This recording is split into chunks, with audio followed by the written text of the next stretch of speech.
Господин Союзов, а вот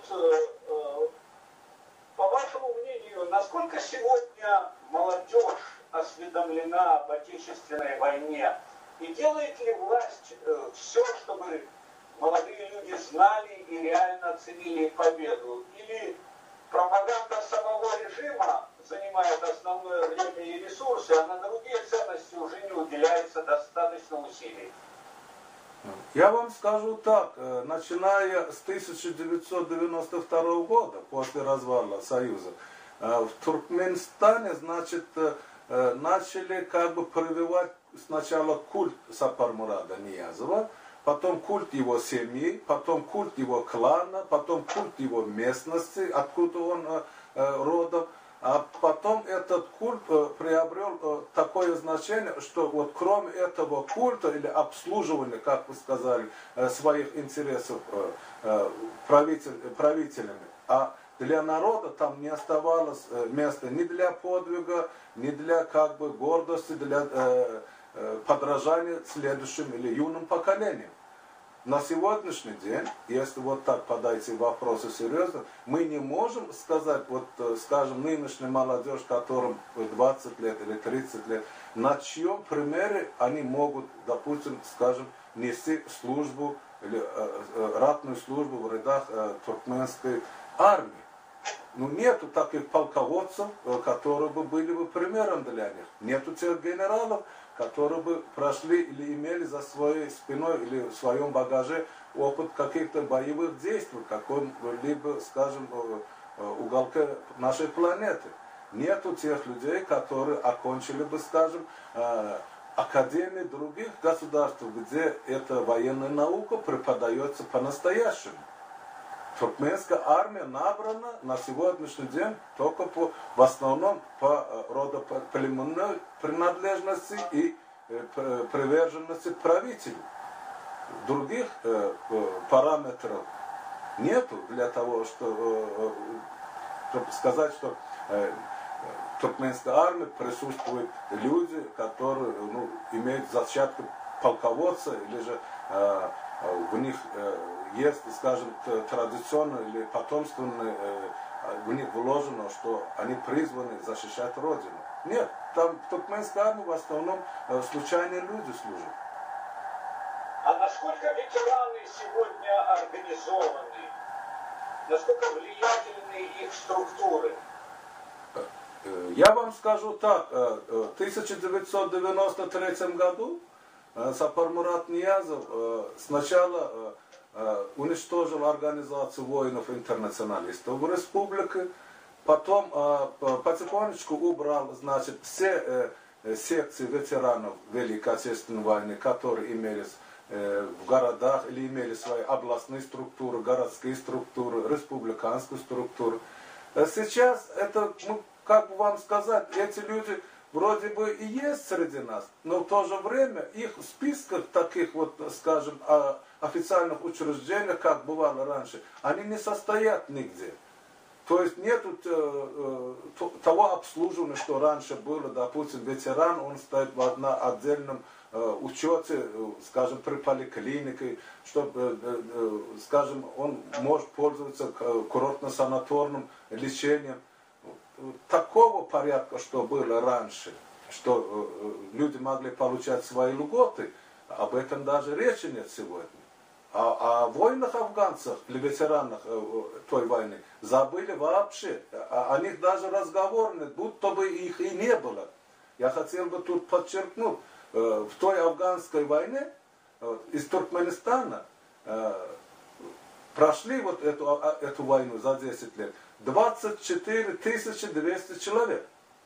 Из них погибло там, в Афганистане, 335 человек, и 1 человек пропал без вести.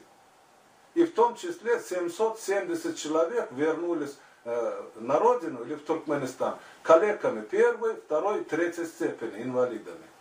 Вот результат той несправедливой и неправедной войны, куда наши правители отправили этих юношей воевать, а потом забыли напрочь о них о всех. То есть у афганских ветеранов нет никаких особенных ни прав, ни льгот? Абсолютно нет никаких. Те льготы, которые были даны им специальным, скажем, распоряжением, постановлением, то есть Совета министров СССР от октября 1986 года, вот это постановление никто нигде на всей территории Союза еще не отменял. Но в то же время никто не собирается выполнять то постановление. А в этом постановлении сказано, что воины-интернационалисты в своих льготных правах, они приравнены к участникам Великой Отечественной войны. Точка. И этим все сказано. Почему сегодня... Как вы думаете, почему до сих пор их не уравнивают в правах и льготах с ветеранами Отечественной войны? Что, денег у страны нет или желания такого нет у власти? Я вам отвечу. Власти просто, во-первых, стыдятся воинов-интернационалистов. Почему? Потому что власти на сегодняшний день заявляют, якобы не они посылали этих ребят на ту войну, а тех людей, которые посылали, или того государства уже нет. Значит, их преемники, допустим, скажем, по Туркмении, если взять Сапармурат Ниязов или Гурбангулы Бердумухамедов, они не считают обязанным выполнять то, что когда-то это государство взяло на себя как обязательство.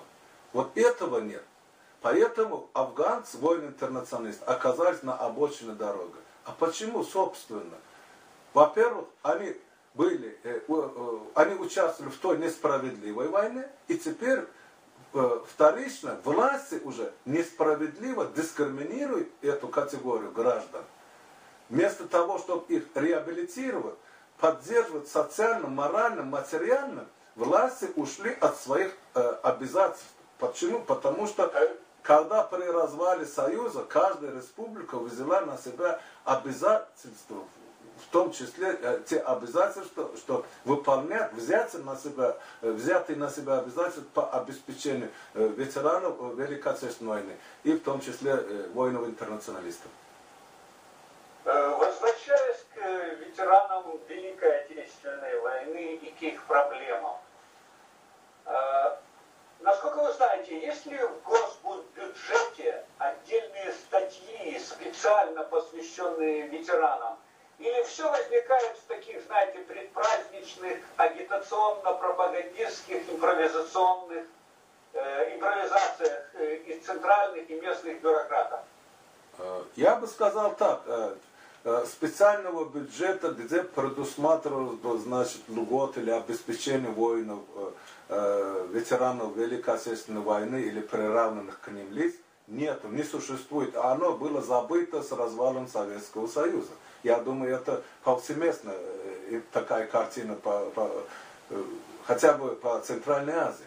Но есть другая часть, то, что вы заметили. Вот ради помпезности, ради случая, будто бы со своего кармана выделяют какую-то сумму от имени президента или правителя этого государства. И ветераны должны хлопать в ладоши, благодарность за это. А ведь это не так.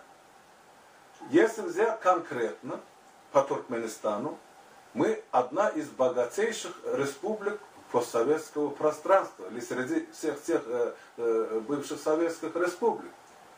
И с населением у нас не так густо, как в соседнем, скажем, Узбекистан, порядка 5 раз меньше. Но почему-то отношение к ветеранам совершенно такое вот, тут сложно даже подобрать нормальное слово, чтобы как-то вот выразить вот свое возмущение. Понимаете?